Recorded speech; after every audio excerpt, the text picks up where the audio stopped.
Okey, Assalamualaikum, hai Cik Saiful. Okey, kami ada terima soalan berkenaan dengan rekod kewangan masjid untuk RKM. Okey, ini antara situasi yang kami note daripada Cik Saiful. Okey, situasi pertama, kita go one by one . Okey, duit cash dapat kat tangan 1,500 baying pada akaun, 500 lagi dipegang lah. Maksud dia cash in hand.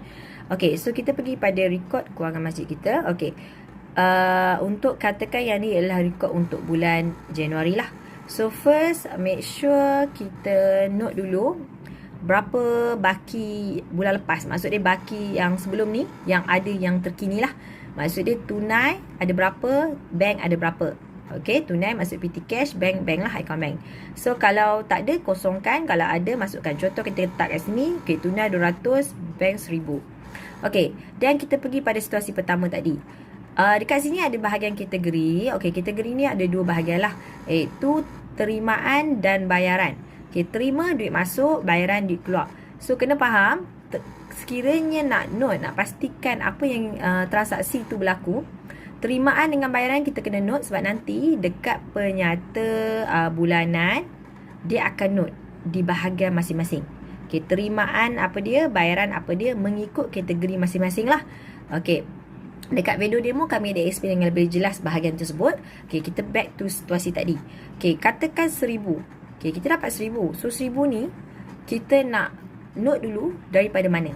So make sure kita dah letak tarikh apa semua. Okay, nombor receipt apa masukkan. Okay, yang ni kami make it short. Kita pergi pada tarikh, terimaan. Okay, duit masuk lah. Okay, duit masuk tu daripada untuk apa, bahagian perkara apa.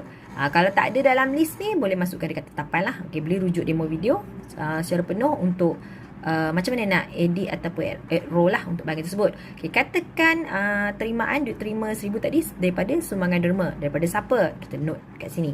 So kita note first, letak dekat bahagian tunai. PT Cash, maksud dia ni antara yang kita terima lah daripada NGO ni. Kita letak sini dulu, sebab nanti kita akan buat pindahan.